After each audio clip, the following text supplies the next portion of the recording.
معزز ناظرین، السلام علیکم۔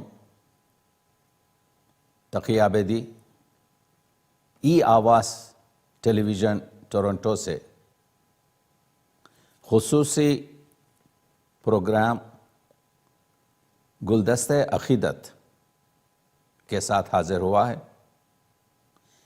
یہ ہمارے جو پروگرام ای آواز ٹیلی ویژن سے نشر ہو رہے ہیں، یہ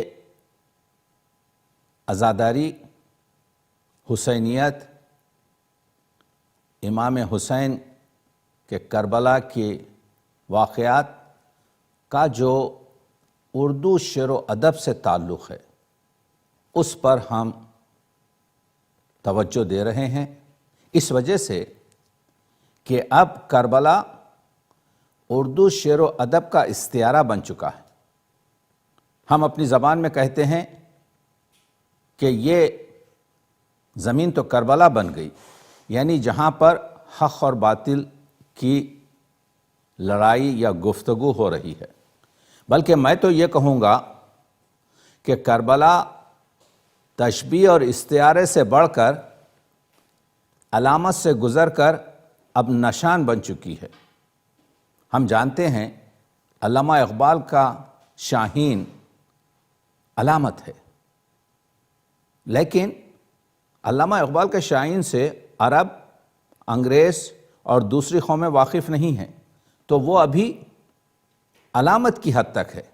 لیکن جب ہم مکے کا ذکر کرتے ہیں، جب ہم کربلا کا ذکر کرتے ہیں، تو پوری عالم انسانیت اس سے واقف ہوتی ہے، اور وہ آخری حد ہوتی ہے جس کو ہم نشان کہتے ہیں۔ اردو ادب کا دامن، جب سے اردو ادب کا وجود ہے تاریخی لحاظ سے، ہم کو اشعار کی صورت میں، نثر کی صورت میں کربلا کے واقعات اور عظمت امام حسین اور اس سے مربوط نثر و نظم کے گراں بہا خزانے اردو ادب میں نظر آتے ہیں۔ جیسا کہ میں نے کہا تھا کہ اردو ادب کی کتاب نوسرہار وہ 1800 اشعار پر مبنی داستان کربلا ہے، اور یہ اردو کی پہلی یا دوسری موجود کتاب ہے۔ تو معلوم یہ ہو رہا ہے کہ اردو ادب کا جو آغاز ہے وہ بھی امام حسین کی شہادت اور واقعہ کربلا سے منسوب ہے۔ ہماری تحقیق کے مطابق ہر ادوار میں بہت سے شعراء گزرے ہیں جنہوں نے اشعار کی صورت مرثیہ نگاری، نوحہ نگاری، سلام نگاری کی ہے۔ ایک اندازے کے مطابق 6000 سے زیادہ مطبوعہ اور غیر مطبوعہ مرثیے ہمارے درمیان اردو میں موجود ہیں۔ اردو کی بڑی توانا صنف ہے، اگرچہ کہ گزشتہ آپ 500 سال میں اس کا جائزہ لیں تو معلوم ہوگا کہ شہادت امام مظلوم نظم میں ہر ہیئت میں لکھی گئی، کہیں پر مثنوی میں، کہیں پر ترجیع بند اور ترکیب بند میں، کہیں پر خطات کی شکل میں، کہیں مثلث، کہیں مسدس، کہیں مثلث، کہیں مخمس۔ لیکن جب یہ دور ہوتا ہوا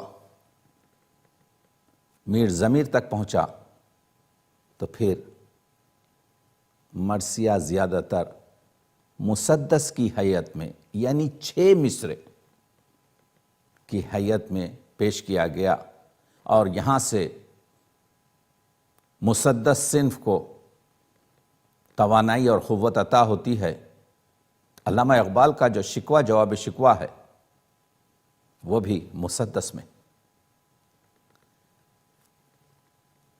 10 میں کہوں، میر ضمیر کہتے ہیں 10 میں کہوں 100 میں کہوں یہ درد ہے میرا، جو بھی کہے اس طرز میں شاگرد ہے میرا. تو مرثیے میں اگرچہ کہ میر ضمیر سے پہلے مرثیہ مسدس میں خود خدائے سخن میر تقی میر کا ملتا ہے. میر تقی میر نے 30 سے زیادہ مرثیے لکھے. میر رفیع سودا کے مرثیے مشہور ہیں. تو مرثیہ تو شروع ہوا ہے دکن سے، اور وہاں پر پہلا صاحب دیوان شاعر محمد قلی قطب شاہ اور ان کے داماد عبداللہ قطب شاہ دونوں مرثیے نگار تھے. یہی نہیں بلکہ ان کے دربار میں وجہی، غواسی اور بیجاپور کے عمدہ شعراء بھی. تو یہ مرثیے کے آج تک ذخیروں میں تابناک شعر ان کے موجود ہیں.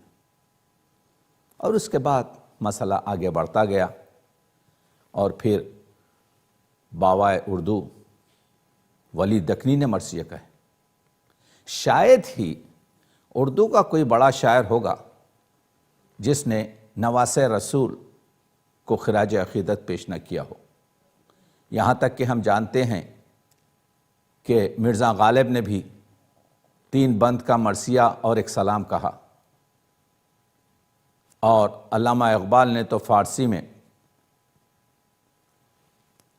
سر یعنی رموز کربلا پر جو امام حسین علیہ السلام پر خوبصورت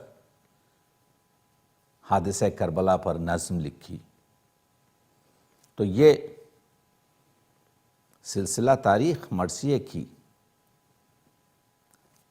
دکن سے ہوتے ہوئے شمالی ہند میں جب پہنچی تو وہاں پر جیسا میں نے عرض کیا کہ میر اور سودا اور محمد تقی گھانسی، اور ان سے ذرا پہلے کربل کتھا کے مصنف قاسم، ان کے بھائی مسکین اور دوسرے افراد، اور ہاشم برہان پوری کے نزدیک 300 مرثیے اس قدیم زبان میں موجود ہیں. یہی نہیں بلکہ خلیفہ سکندر، غمگین، مہربان، عاجز، محزون، جعفر علی حسرت وغیرہ وغیرہ، صوفی وغیرہ، یہ بہت سے شعراء ہیں جن کی لسٹ، جن کی فہرست طویل ہے. ہم صرف یہ بتانے کی کوشش کر رہے ہیں کہ مرثیہ یہ ہوتا ہوا جب پہنچا تو پھر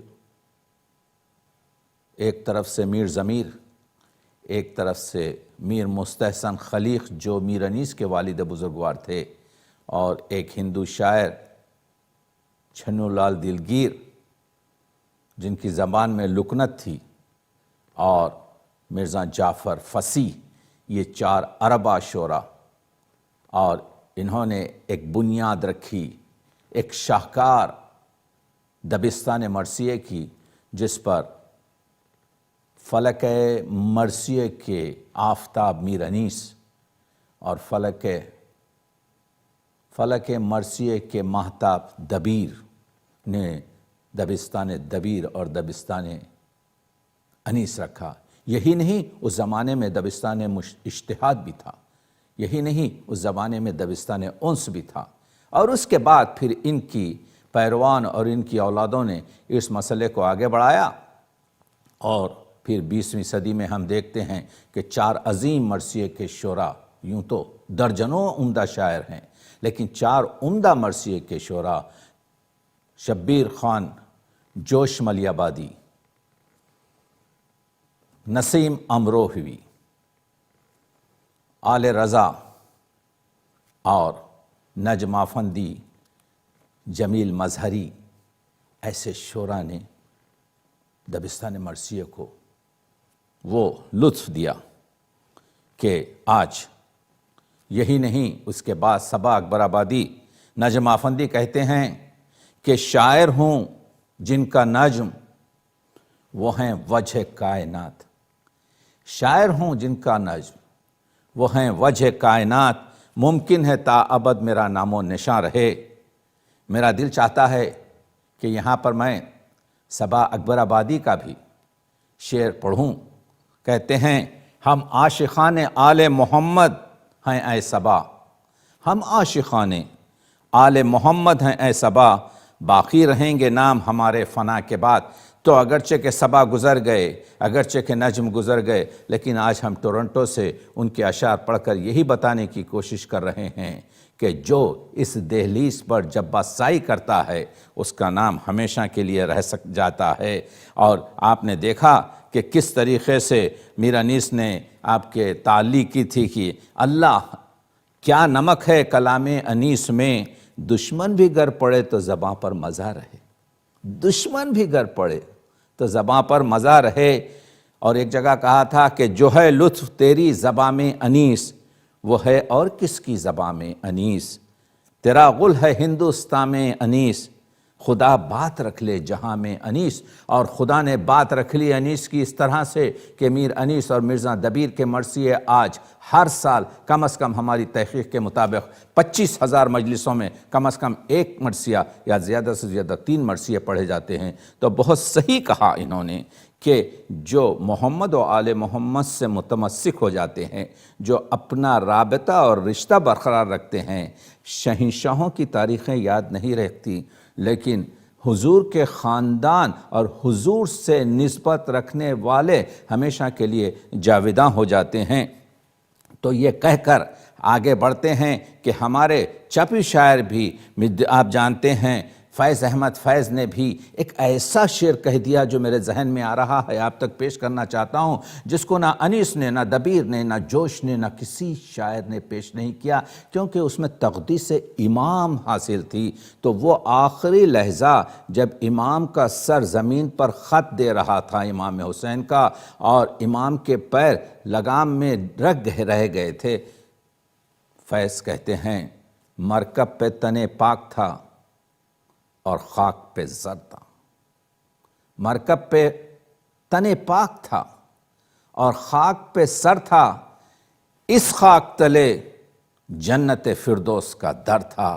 یعنی اگر تم جنت میں جانا چاہتے ہو تو اسی راہ حسین سے جانا پڑے گا جس کا سر عبادت میں مصروف ہے۔ تو آپ نے دیکھا، اور کہتے ہیں فیض جو ظلم پہ لعنت نہ کرے آپ لئی ہے۔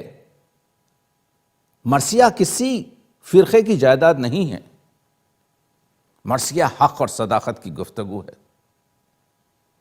مرثیے کو صرف مخصوص مقامات پر مقید نہیں ہونا چاہیے۔ مرثیہ حسن یوسف ہے، کنویں میں بند نہیں رہنا چاہیے، بلکہ مرثیے کو کنویں سے نکال کر بازار مصر نہیں بلکہ دنیا کے تمام بازاروں میں پیش کرنا چاہیے۔ اسی لیے تو نجم آفندی نے کہا تھا کہ اہل جہاں کی آج ستاروں پہ ہے نظر، ممکن ہے کامیاب رہے چاند پر سفر۔ 1960 کا شعر ہے۔ اہل ولا کا چاند پہ جانا ہوا اگر، عباس سے نامور کا علم لے کے جائیں گے، ہم چاند پر حسین کا غم لے کے جائیں گے۔ ناظرین محترم، 21ویں صدی میں اس گلوبل ویلیج میں جہاں انسانیت اپنی پوری طریقے سے پستی پر آ چکی ہے، جہاں پر انسان کا احترام نہیں کیا جاتا، جہاں مائی وے از دا ہائی وے کہا جاتا ہے، جہاں پر فضیلت انسان کی گفتگو نہیں ہوتی، اس دور میں جہاں پر اردو زبان کو اور اس زبان کو بولنے والوں کو ٹیررسٹ یا دہشت گرد بتایا جاتا ہے، اگر کوئی سند پیش کی جا سکتی ہے اردو شعر و ادب سے کہ ہم امن، شانتی، محبت، حریت، آزادی کے پیرو ہیں، تو وہ مرثیہ ہوگا۔ آئیے مرثیے کا رخ کیجئے، دیکھیے نہر پر حضرت عباس الخما پر، نہر فرات پر خیمے نصب کرنے شروع کرتے ہیں۔ شمر اپنے دستے فوج کے ساتھ آتا ہے اور کہتا ہے یہاں پر خیمے نہیں لگائے جا سکتے، کیونکہ ہمیں امیر کا حکم ہے کہ اہل بیت نبی کے خیمے نہر پر نہ لگائے جائیں، نہر سے دور ہوں۔ عباس جو حیدر کا لال ہے، جس کی رگوں میں حیدر کرار کا لہو موجے مار رہا ہے، بپھر جاتے ہیں، کہتے ہیں کس میں جرت ہے جو ہم کو یہاں سے ہٹائے۔ امام بھائی کے تیور جان لیتے ہیں۔ امام حسین کہتے ہیں کہ عباس جنگ نہیں ہوگی، خیمے ہٹا دو۔ آپ نے دیکھا یہ مطیع امام فوراً اس چیز کو قبول کر لیتا ہے۔ لیکن میر انیس نے یہاں پر حضرت عباس کی زبانی اسلامی اور اسلام کے قوانین اور شریعت کے مسائل کا ایک خوبصورت رخ پیش کر دیا۔ وہ بحث کے بعد شعر آتا ہے کہ سبقت کسی سے ہم نہیں کرتے لڑائی میں، ہم کسی سے سبقت نہیں کرتے، ہم لڑائی شروع نہیں کرتے، کیونکہ یہ ہمارا اسلامک رول ہے۔ سبقت کسی سے ہم نہیں کرتے لڑائی میں، بس کہہ دیا کہ پاؤں نہ رکھنا ترائی میں، لیکن اگر تم اس لائن کو کراس کرو گے تو پھر ہم سیسا پلائی ہوئی دیوار بن جاتے۔ حسین کا نام آتے ہی آنکھوں میں اشک آ جاتے، لیکن حسین کا جو فلسفہ شہادت ہے وہ ایک عزم ہے، وہ ایک عزت کے ساتھ زندگی بسر کرنے کا فلسفہ ہے، وہ باطل کے سامنے فولاد اور لوہے کی دیوار کی طرح سے کھڑے ہونے کا نام ہے، وہ عزت نفسی، خودداری، حریت، آزادی اور حسن اخلاق کا نمونہ ہے۔ اس وجہ سے کہ حسین اس آغوش میں پرورش پائے ہیں جسے رحمت للعالمین کہا گیا ہے، جسے خلق عظیم کہا گیا ہے، جس کی سیرت میں آپ دیکھتے ہیں کہ کس طریقے سے، اور اسی حسین کا مداح انیس یہی کہتا ہے کہ کسی کا دل نہ کیا ہم نے پائے مال کبھی، کسی کا دل نہ کیا ہم نے پائے مال کبھی، چلے جو راہ تو چونٹی کو بھی بچا کے چلے۔ استعارے کے طور پر ایک حیوان حقیر کو پیش کیا گیا کہ حیوان کی تک ہم اینیمل رائٹس کو ہم رکھتے ہیں۔ تو آپ دیکھ رہے ہیں یہ ہے اسلام کا جلوہ، یہی ہے جس کی وجہ سے ضرورت اس چیز کی ہے کہ پیش کیا جائے مرثیے کو۔ مرثیہ حسن یوسف ہے، جیسا میں نے عرض کیا ہے، دنیا کے تمام بازاروں میں پیش کیا جائے۔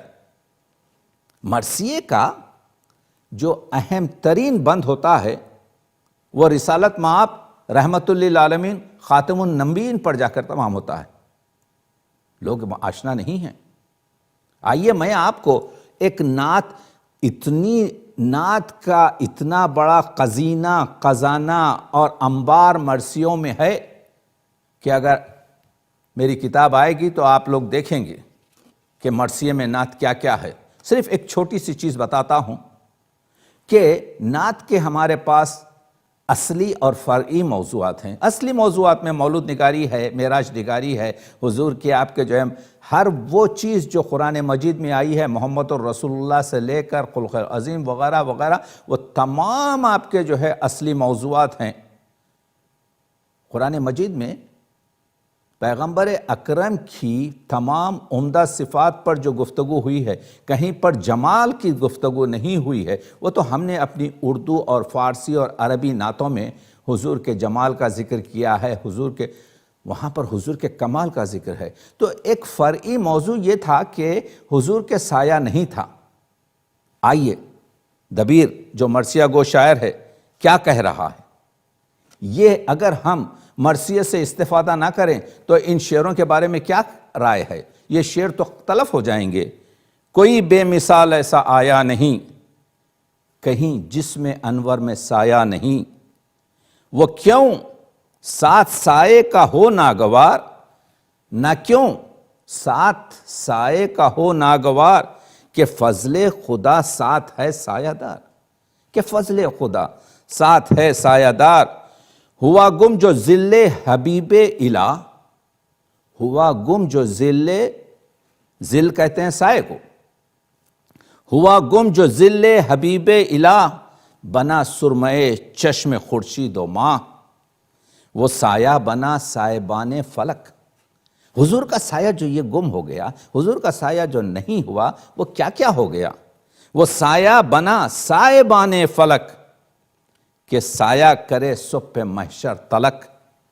ملا سنگ کعبے کی طلعت میں کچھ، سنگ اسود میں، حجر اسود کے کلر میں وہ سایہ جا کر ملا۔ اسی وجہ سے دیکھیے یہ شاعری ہو رہی ہے، جو لوگ شاعری کے حفظ سے جانتے ہیں، ملا سنگ کعبہ کی طلعت میں کچھ، ہوا صرف مہر نبوت میں کچھ۔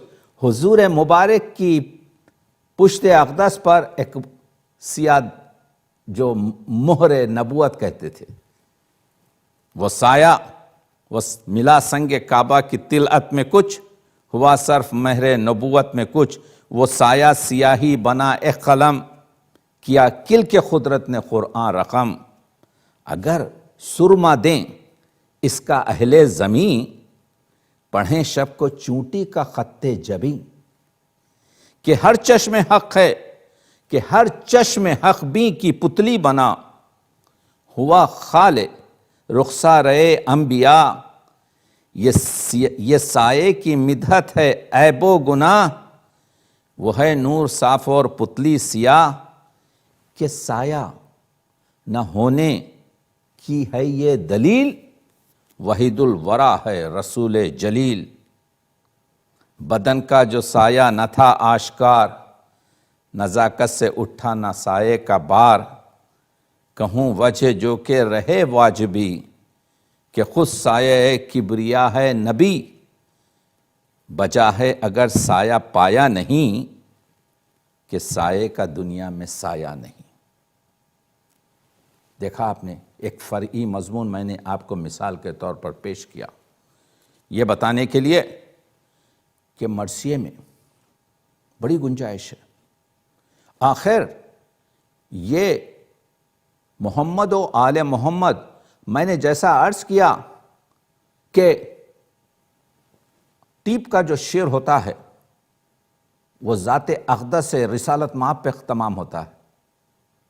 انیس کا جو مشہور مسیح ہے، جب خطا کی مسافت شب آفتاب نے، جس کا میں نے اس کتاب میں 800 صفحات میں جس ایک مرثیے کا تجزیہ پیش کیا ہے، جس میں 2500 سے زیادہ صنعتیں ہیں، میں نے اس کو اردو ادب کے لیے کہ مرثیے کی جو ادبی حیثیت ہے اس کو پیش کیا ہے۔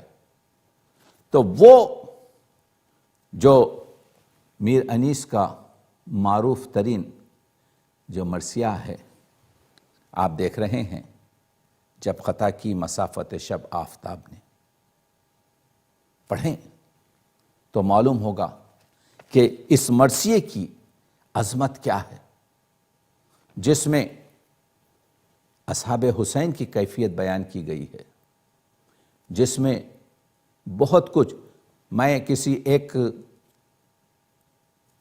پروگرام میں اس پر تفصیل سے گفتگو کروں گا اس مرثیے پر، مگر یہاں پر یہ بتانے کی کوشش کر رہا ہوں کہ جذبات نگاری کا ماحصل مرثیے میں ہے۔ یہ جو آج سے ہزاروں سال پہلے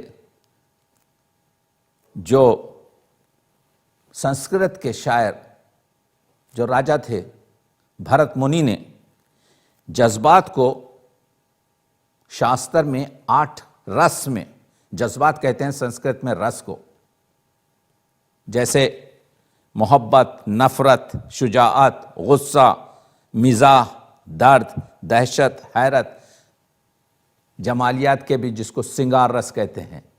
تو یہ جو جذبات ہیں، انسان کی جو جذبات ہیں اس کو الفاظ میں پیش کرنا آسان نہیں۔ جذبات کو آپ چہرے کو پڑھ تو سکتے ہیں لیکن آپ چہرے کو لکھ نہیں سکتے۔ لیکن جو شاعر فطری ہوتا ہے اور جس کو این سعادت بزور بازو نیس، اور جس کو اللہ وہ چیز دیتا ہے وہ الفاظ میں بیان کرتا ہے۔ ایک شعر سے پیش کر رہا ہوں۔ مشہور ہے کہ امام حسین کے فرزند حضرت علی اکبر جو 18 سال کے کڑیل جوان تھے، وہ ہم شبیہ رسول تھے۔ رفتار میں، گفتار میں، سیرت میں، صورت میں پیغمبر اکرم سے بہت ملتے رہے۔ خود امام حسین فرماتے ہیں کہ جب میرا دل چاہتا کہ نانا کی زیارت کر لوں تو اپنے بیٹے کو میں دیکھ لیتا، لیکن اس علی اکبر کو ان کی ماں نے نہیں پالا بلکہ ان کی پھوپھی نے پالا، جو زینب کبریٰ، جو فاطمہ کی بڑی بیٹی۔ کسی فارسی شاعر نے ایک خوبصورت شعر کہا، سن لیجئے کہ کتاب عشق دو باب است، کربلا و دمشق۔ عشق کی کتاب کے دو حصے ہیں۔ یہ کربلا کیا ہے؟ یہ عشق ہے، یہ معشوق اور عاشق کے درمیان کا راز ہے۔ جب ہم جاتے ہیں کعبے میں تو کہتے ہیں اللہم لبیک، یہ لبیک ہے۔ کتاب عشق دو باب است، کربلا و بہش، کربلا و دمشق۔ عشق کی کتاب کے دو حصے ہیں، ایک کربلا ہے، ایک دمشق ہے۔ دمشق کون سا شہر ہے؟ جہاں پہ رسول کی اولاد کو سربرہنہ کر کر دربار میں پیش کیا گیا۔ کتاب عشق دو باب است، کربلا و بہش، کربلا و دمشق۔ یکی حسین رقم کرد، دیگری زینب۔ ایک کو حسین نے لکھا، ایک کو زینب نے لکھا۔ اسی وجہ سے زینب کا خطاب بھی شریک الحسین ہے۔ آج جو مجلس اور جو عزاداری باقی ہے یہ حضرت زینب کی بنا کردہ ہے۔ تو عرض یہ کر رہا تھا کہ جب علی اکبر کو پورا پالا پوسا پھوپھی نے، روز عاشور جب حضرت علی اکبر جاتے ہیں امام مظلوم کی خدمت میں، امام حسین کی، اور کہتے ہیں کہ بابا مجھے آپ جنگ کی اجازت دے دیجئے، اب کوئی نہیں رہا، تو کہتے ہیں جاؤ خیمے میں جاؤ، اپنی ماں سے رخصت ہو لو۔ علی اکبر آتے ہیں، حضرت زینب سے رخصت ہونے سے پہلے اپنی ماں سے رخصت ہوتے ہیں۔ زینب کا دل بھرا تھا، کیونکہ زینب نے اپنے دونوں بیٹوں کو فدا کر دیا ہے، اون و محمد کو۔ یہ ماں اپنے دونوں بیٹوں کو شہید دیکھ چکی ہے۔ اب انیس کا کمال یہ ہے، یہ بتانے کی کوشش کر رہا ہوں کہ مرثیہ کس طریقے سے جذبات نگاری کرتا ہے۔ الفاظ میں جذبوں کو بھرنا بڑے شاعر کا ادنا کرشمہ ہے۔ تو انیس نے یہاں پر ایک شعر رکھ دیا۔ جب حضرت زینب کو معلوم ہوا کہ علی اکبر پہلے ماں سے خدا حافظی کیے ہیں اور اب آ رہے ہیں میرے پاس، تو کہتی ہے باقینہ محمد، دو بیٹے محمد، اون و محمد، بڑا اون اون، چھوٹا باقینہ محمد ہے نا، اب اون ہے بیٹا۔ حضرت زینب کا دل بھرا ہوا ہے، باقی نہ محمد ہے نہ اب اون ہے بیٹا، تم بھی جو نہ پوچھو تو میرا کون ہے بیٹا۔ آپ نے دیکھا ضروری نہیں ہے میر انیس الفاظ ایسے رکھتے ہیں جذبات نگاری میں کہ دل کے تاروں کو چھو جاتے ہیں اور خود بخود اشک آنکھوں سے رواں ہوتے ہیں۔ باقی نہ محمد ہے نہ اب اون ہے بیٹا، تم بھی جو نہ پوچھو تو میرا کون ہے بیٹا۔ وہ حسین، میں بتانے کی کوشش یہ کر رہا ہوں اس ہماری گفتگو میں کہ مرثیے میں جو جذبات نگاری ہوتی ہے، اردو ادب کی، دیکھیے شاعری کا نام ہی جذبات نگاری ہے، لیکن جو جذبات نگاری مرثیے میں ہوتی ہے وہ کمال کی اس وجہ سے ہے کہ اس میں حفظ مراتب ہیں، یعنی اور اخلاق سازی ہے، فرد سازی ہے، قوم سازی ہے۔ تو میں نے یہ کیا کہ میر انیس کے مختلف مرثیوں سے بہت ہی مختصر وقت میں یہ بتانا چاہتا ہوں، یہ بتانے کے لیے کہ جذبات نگاری کیسے ہر ایک کے ساتھ شاعر بدل دیتا ہے، مخصوصاً اگر وہ خدائے سخن میر انیس جیسا شاعر ہو۔ تو میں نے اس کربلا کے واقعے میں سے 4 جوڑے ایسے چنے جو عمر میں الگ ہیں، جو اپنے منصب میں الگ ہیں، جن کی کیفیات جذبی جدا ہے۔ جیسے آپ جانتے ہیں ایک امام حسن کے بیٹے حضرت قاسم جو ایک شب کے دولہا، ایک روز کے دولہا تھے، اور ان کی تازہ دلہن کبرا، یہ ایک جوڑا۔ دوسرا جو جوان ہے، جس کے چھوٹے چھوٹے بچے ہیں، وہ جوڑا آپ جانتے ہیں کہ وہ حضرت عباس اور ان کی زوجہ۔ میں نے 3 یہاں پر پیش کروں گا۔ تیسرا امام حسین خود ان کی زوجہ محترم۔ آپ دیکھیے کہ کس طریقے سے فرق رکھا ہے، اور سنیے کچھ شعر کہ جب حضرت قاسم ابھی ایک شب کی دلہن سے محبت اور اس کی دیکھ بھال کی وصیت حضرت قاسم اپنی ماں سے کرتے ہیں، کیونکہ ماں سے نزدیک بیٹے کے لیے کوئی شخصیت نہیں ہوتی جس سے وہ کھل کر بات کر سکتا ہے۔ کچھ شعر پیش کر رہا ہوں، کہتے ہیں جو بات مناسب ہو وہ سمجھائیے ان کو، لاش آئے جو میری تو نہ دکھلائیے ان کو۔ ماں کا جذبہ محبت اور فداکاری دیکھیے، سمجھے نہ آپ کوئی کہ دلہن کی عزیز ہوں، کل تک تھی ساس آج میں اس کی کنیز ہوں۔ آپ دیکھ رہے ہیں، اور جب قاسم کا لاشا آتا ہے تو قاسم بنے اٹھو دلہن آئی ہے لاش پر۔ کیسا یہ خواب ہے کہ دلہن کا نہیں خیال، رکھو دلہن کی پیٹھ پہ ہاتھ اے حسن، رکھو دلہن کی پیٹھ پہ ہاتھ اے حسن کے لال۔ حضرت قاسم شہادت سے پہلے رخصت ہونے کے لیے جب دلہن کے پاس آتے ہیں، دلہن سے شرمندہ ہیں، اس لیے سر کو جھکائے ہوئے ہیں، آنکھوں سے آنسو بہ رہے ہیں، کیونکہ یہ آخری ملاقات ہے۔ ایک دن کے دولہا اور دلہن کی گفتگو کو میر انیس کس طرح سے ظاہر کر رہے ہیں۔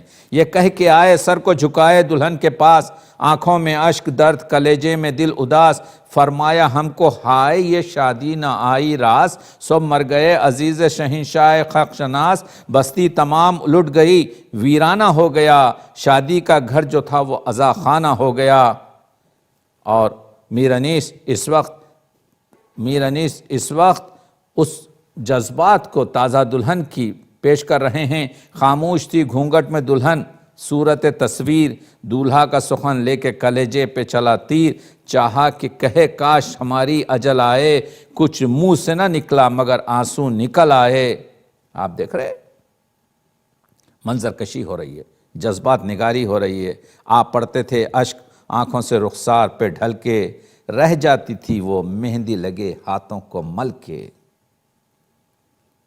اس کے بعد جب آپ آئے ہیں کہ دلہن کچھ تو نہیں کہی، لیکن دلہن کے جذبات کو جو بیان کیا گیا ہے، ایک شب کی دلہن کس طرح سے زبان کھل سکتی ہے، لیکن جذبات دیکھیے میر انیس نے جو کہا ہے کہ یا رب دلہن بنے مجھے گزری ہے ایک شب، دولہا جو مر گیا تو مجھے کیا کہیں گے سب، اب تک تو شرم سے نہ ہلائے تھے میں نے لب، پر کیا کروں کہ اب ہے میری زیست پرتعب، شبر کے آفتاب کا وقت غروب ہے، دولہا سے پہلے مجھ کو اٹھا لے تو خوب ہے، اٹھوں جہاں سے دل برے شبر کے سامنے، اٹھوں جہاں سے دل برے شبر کے سامنے، عورت کی موت خوب ہے شوہر کے سامنے، عورت کی موت خوب ہے شوہر کے سامنے۔